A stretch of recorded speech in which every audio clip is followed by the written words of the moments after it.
Welcome back to What Sold, the channel where we just show you the things that we sold on eBay. We show you exactly what the item sold for. We tell you how much we paid for it, and if we have info to help you, we'll add that as well. No fluff, just the facts. Let's get into it. First up today, we have this chain. So this was a really cool story. Went to a local estate sale, could not stay, so I put in what they call absentee bids. There was this little box that had just a various kind of junky stuff in it. Imagine like a junk drawer, but if you lived in like 1910. And so I put maybe 20, I think I put 24 or 30 bucks, something like that on there. And I thought I could make a little bit of money. This little chain in here that I'm showing you right now was not even something I was paying attention to. I was in there. It was actually other things that I thought I could make a dollar or two on.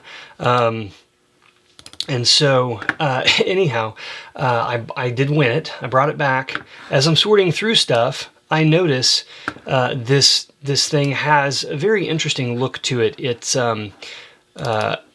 as you can see right here, the links are like more like a flower, and it was quite heavy in my hand. It was not oxidized or tarnished at all, which was a good sign, but it was broken in a couple places, and it also did not have any clasps. So at first I thought, well, it's just broken, or the clasps has been harvested for some other reason or broken. But you know, with kind of the factors I told you, I thought it could possibly be gold. So I went and I tested it, and sure enough, it ended up being 14 karat gold, solid gold. And it basically sold within a day for $1,600, $1,599, and I paid $24 for everything in the lot. So this was an incredible, really exciting sale. This doesn't happen very often. This is maybe the first time ever that I bought something that had something of this value in it that I did not know anything about the item before I purchased it. I made money. I made enough money on the other items to make all that money back, but this was it was really exciting to get this. So keep a lookout. Always inspect things. If it's broken, don't just throw it away. Make sure you do your due diligence and investigate that stuff. Next, we have this antique, like a gold pocket watch, gold-filled pocket watch. It's a Hampton, is the brand, and inside of the case here, you should always look. A lot of times there'll be numbers, but oftentimes they'll say things that indicate whether or not there's gold content or not. So right here, for example, you know, you can look up this particular serial number, or you can look up this stamp. Sometimes they'll say warranted, and warranted means gold filled, 10-year, 20-year, 25-year. So here's the example right here, warranted 25 years. That means that it is gold filled, not solid gold, and 25 years indicates probably like a larger proportion of gold. So 10-year would be smaller, the higher the year. The idea being it's plated in gold and or it's filled with gold. It's a small layer on the outside of it, and they're saying that essentially you could wear this and use it and open it, and it will maintain that coating for 25 years of use because of the amount that they used. 10 years would be a thinner layer because they're saying it would only be good for 10 years before it would start to maybe wear through that outer layer. So keep an eye on that. If it has, you know, 14K or 12K and it doesn't say anything else, then that's likely solid gold. So again, you should know how to scratch test things, or maybe have a place to take your items to. So this one right here, I paid $20 for, and it basically sold for $50 in one cycle of like an auction. Next, we have this large bust. It's like a carved bust. I don't know exactly what the origin is of this. I don't know if, you know, what country this is supposed to have come from, or if it was made in the U.S. I don't really know the origin, but it's a dark. It's made to look dark, but it's actually a lighter cheaper wood. It's not actually a black wood color. It's just been basically stained and then coated in that color. Anyhow, I only paid $5 for it at a thrift store, and was able to sell it for $40. Next up, we have some marbles, and these are all the shooter size, so they're a little bit bigger. It's what you would use to shoot at the other little marbles. And these are, you know, all older, not antique, but they are vintage marbles. These came in various lots that I bought, some jars and some bags, and so I don't know exactly what I have in this lot by itself, but it's pennies for this whole lot, based on I've already kind of made almost all of my money back too, so it's almost like I don't have any money left in this. But $20, and I've had several lots, maybe 15 or 20 lots of similar amounts of marbles, both shooters and small ones. $20 for these. It's, you know, you can kind of take a deep dive down a rabbit hole when investigating marbles, because there's a lot to know about makers and different things. I would do a little bit of research before you decide to get into it, because there are ways of telling older marbles versus newer ones, and then if you really get into it, you can tell different manufacturers of the different marbles. But I just think that they're fascinating. They're almost like pieces of art to me, because you know, the older ones especially are hand-blown, handmade, and that's really neat. This was a really cool sale, kind of. I was selling this for someone locally who I was helping sell a bunch of tools, and this is an antique plane. A hand planer, like a wood planer, and it's from 1922, so very old, and it has all the original stuff, as you can see, all of these original blades of different shapes in their original boxes. Really, really cool. You can see the boxes here, and then the hand plane itself was really cool. It was the number 55. It also came in a really awesome box. It sold for, I took a best offer of $425. The downside is that in shipping of this item, I shipped it through UPS. They did not handle it well at all. They essentially ran over it. It came in this really nice handmade custom box that was not original, but it was made specifically for this, and that was one of the selling points for the buyers, that they really liked this box. Well, the box was destroyed. Luckily, the plane and the blades were okay, but the box was destroyed, and they ended up wanting to return it. So it was returned to me. I did just recently sell it again for basically the same amount, but it was a long hassle, and I had to refund them, and it was just a bummer. And we lost the box. So I don't ship UPS for heavy things anymore. I used to ship for heavy things because they have a better price, but they have destroyed so many of my items lately that I'm not using them anymore. So yes, that is an indictment on UPS. They have done a terrible job for the things that I've been shipping. So I will be using FedEx now for heavy items, and everything else will be the U.S. Postal Service. The next lot here is 72 like trucker hats, basically like old school snapback. Some of these are K-brand, a lot of these are US made, vintage from like the 40s and 50s and 60s. Really cool, a lot of hats. Took a best offer of $180.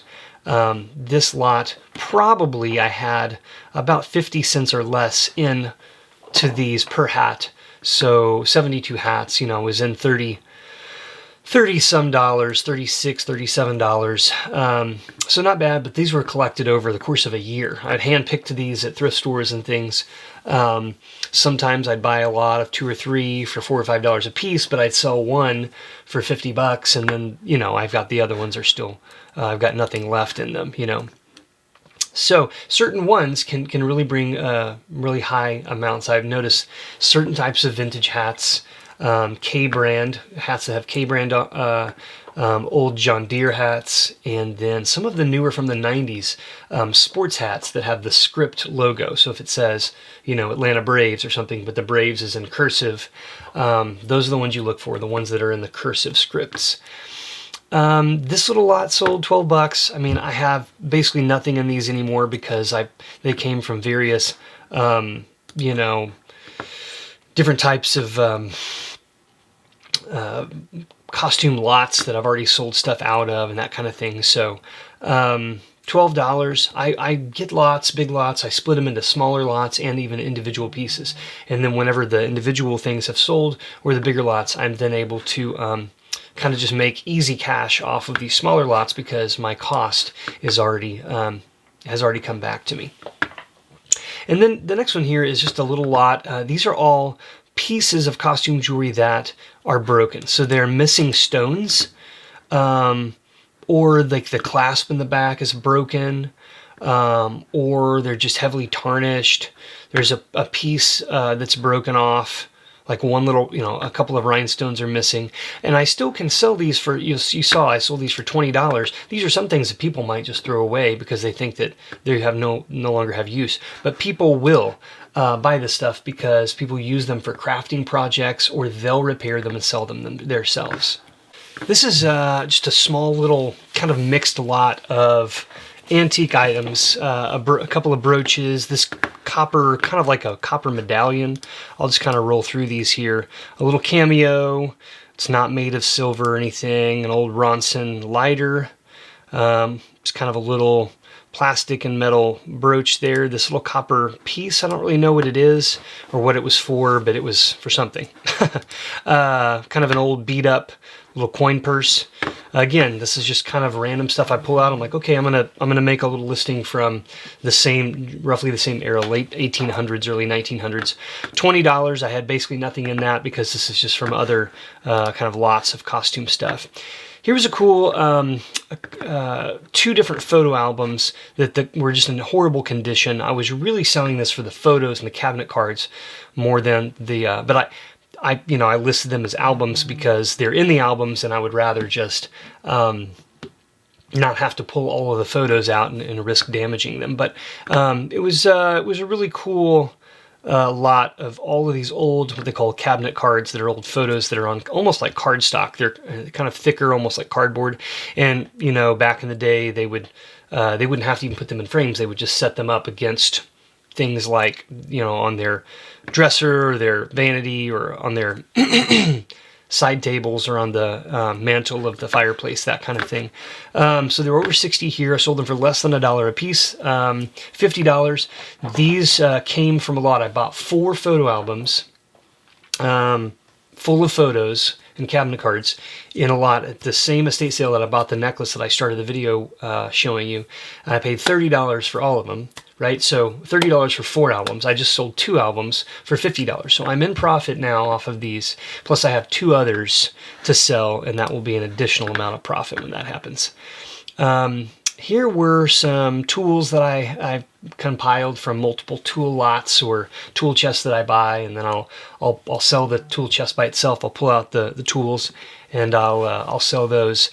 So these are kind of vice grip, kind of locking, interlocking pliers, and they're Peterson brand.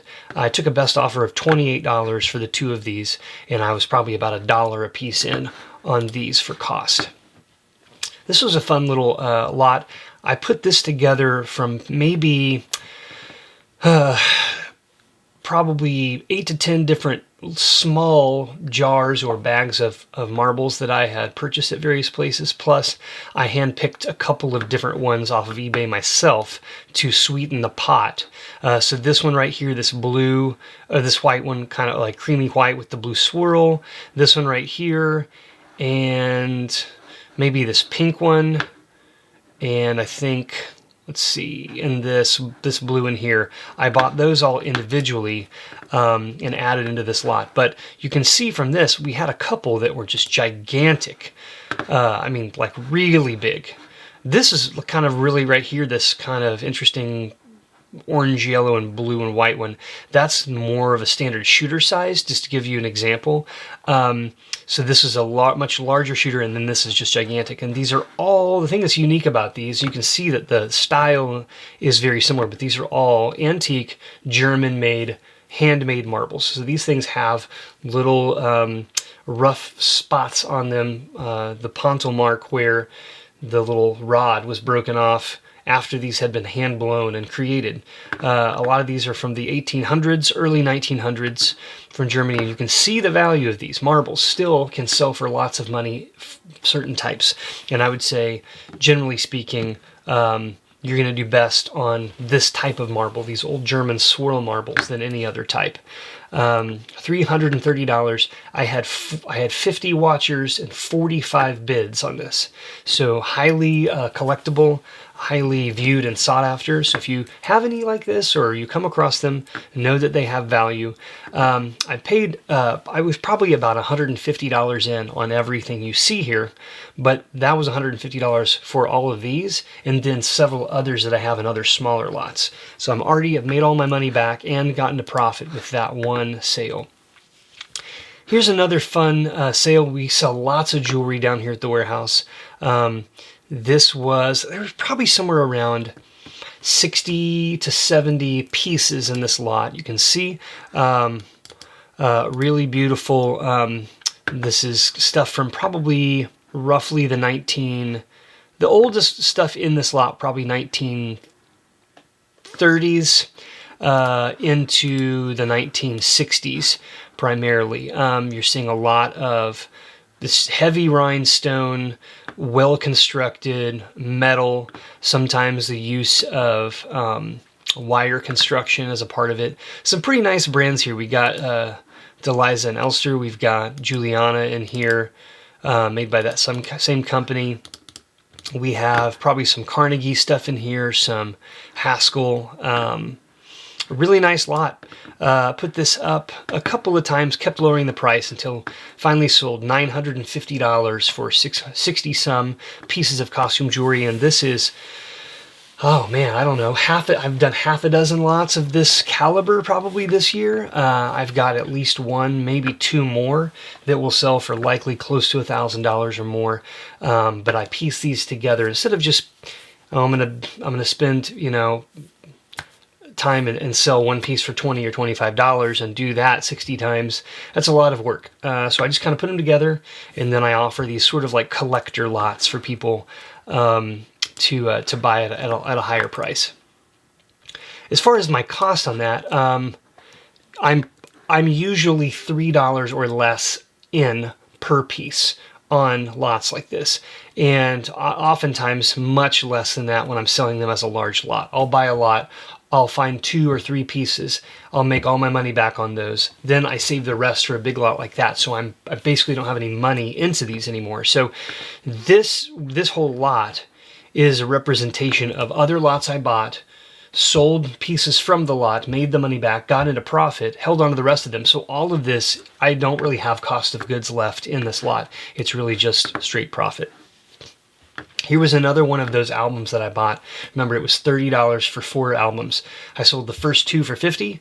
Here's one more I sold for $25. So I've spent $30. I've got $75 back. This was a smaller one. It had smaller little cards in here, but some really cool designs. I mean, look at this. These kind of the etched kind of the cool I don't know, border that they have on these. It's fascinating. I love the antique pieces. They're really, really fascinating to me, style-wise especially. Man, this thing took me forever to sell, and I thought it was so cool when I got it. I still think it's cool. Surprised that I couldn't sell it for more or for faster, but I only paid $8 for it. But it is a Rochester, New York pennant for some sort of sporting team, but I don't know what it was. But it's got sort of this stereotypical profile of a Native American person with sort of the feathered headdress and the braided hair. But Rochester, New York. I don't know what team this is for. It was a smaller pennant, but it is vintage. I'm still happy with $40 from $8, but I was hoping to get more than that. You never know. Sometimes you hope for the best, and sometimes your gut was not right, and it's okay. I still made 40. I still sold it for 40, over doubled my investment, so that's okay. This was a cool little lot. I paid only $3 for this lot, and this lot is all fountain pens of varying sizes. They're all older, from like the teens to the 20s, with the exception of one pen was probably the 40s. But 3 out of the 4 had 18 karat gold tips, nibs. And if you're not aware, there's lots of antique items that can sell regularly for cheap prices because people don't realize that there's gold content in them, like old spectacles, old eyeglasses. Pocket watches can have gold in their cases and things. Old watches have rolled gold or can be solid gold, and ink pens can have gold content in them as well. So sometimes people collect them just as a collecting thing. Sometimes people restore them and use them and resell them as refurbished. And other times they harvest those tips and they harvest the gold from them. So $3 for that lot, $37 on auction with 3 bids.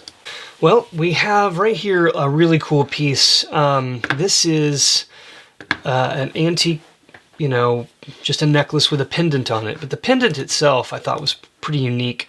You've got essentially the profile of a young woman with a bonnet on, but this is hand painted, and then they've got an enamel over it to protect it.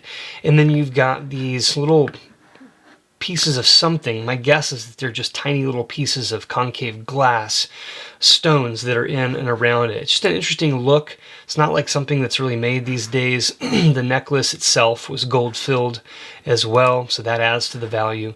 When I was down on a road trip this year in Florida doing some sourcing, I came across this. I paid $10 for it, so I paid up a little bit, but I did that because I thought it was fairly unique. I took a best offer of $45 after having this available for sale for about 3 months. I had it higher, kept lowering it, finally accepted an offer to just kind of move it and get some money back in.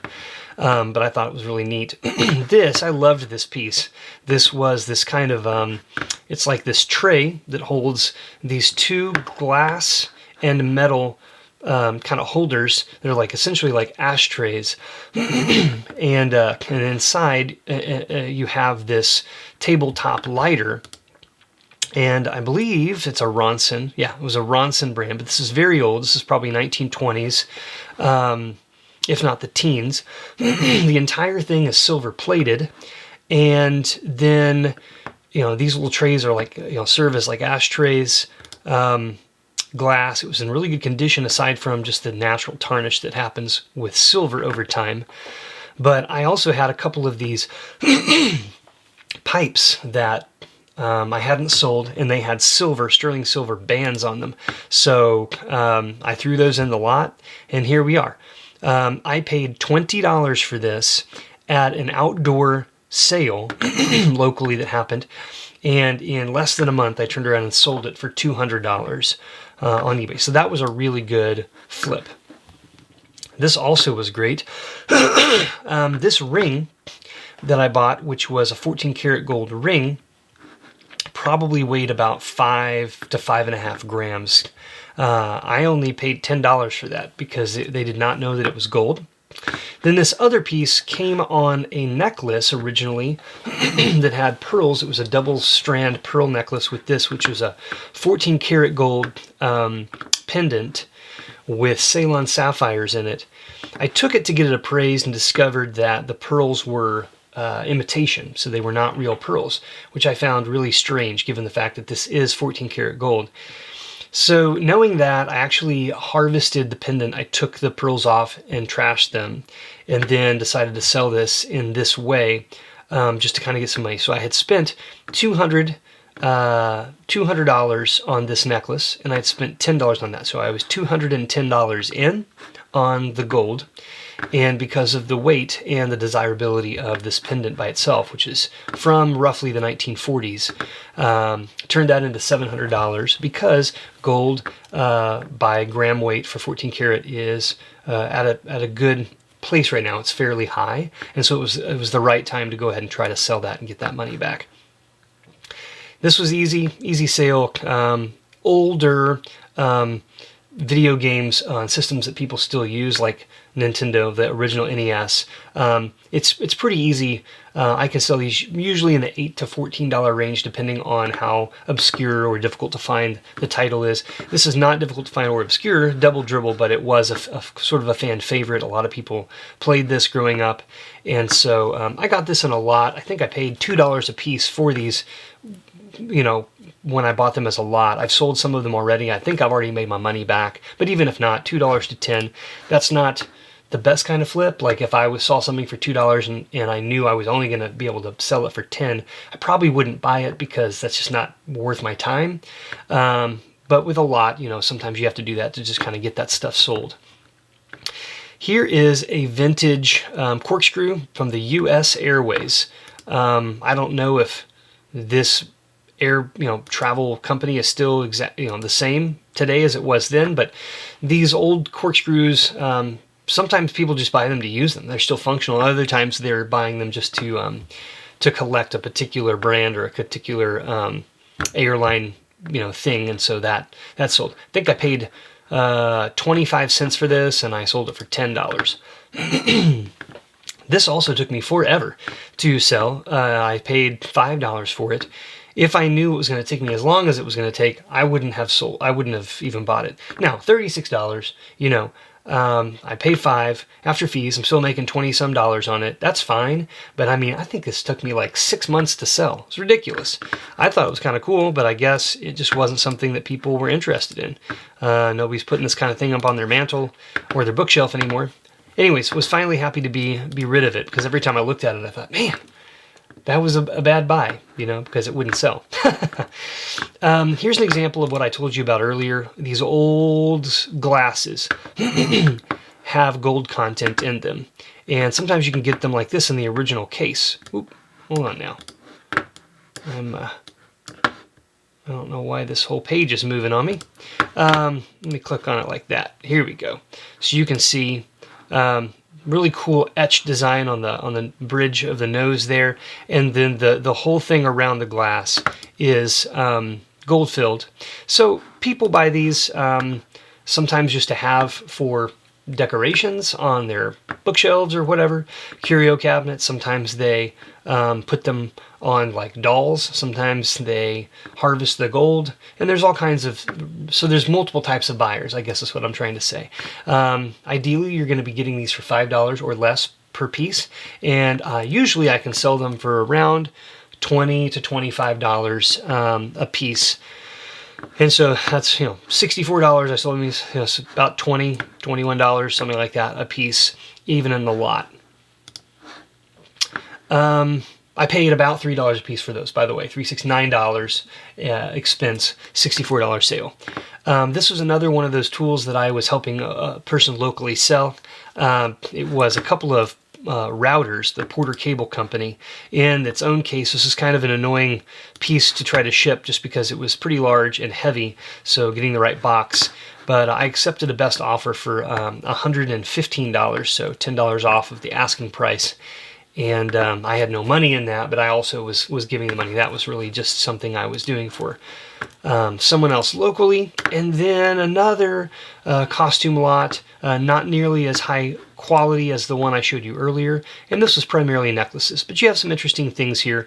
You've got like this piece right here is an old piece from the 40s made in Japan. This one right here is like kind of like a lower quality jade type necklace. This is malachite. The green is a type of stone. Not sure about the yellow. Here's another kind of jade substitute. There you've got some ceramic beads here, blue and white. Another Japanese made piece. Another piece here with some ceramics, and then just some other. Yeah, this one right here had garnet and mother of pearl. So kind of a cool lot, mixed lot, but turn that into $100. You're looking at, maybe $5 a piece for this jewelry. And that's still okay even if I was spending my typical $2 or $3 a piece. When I go out and I'm buying things individually for costume pieces, I like to spend never more than $3 unless it's branded with a brand that I know is going to, give me like 10 times my money back, that kind of thing. But something like this, these come in lots. and I kind of sort based on quality. Really cheaper unbranded stuff, then stuff that's a little bit better quality unbranded, then branded stuff that's not that great a quality, then mid-level, and then high-level branded items. Thanks again, folks, for coming by and joining us today. I hope that this information helps you a little bit in your reselling journey. Until next time, stay safe and good luck on your treasure hunting.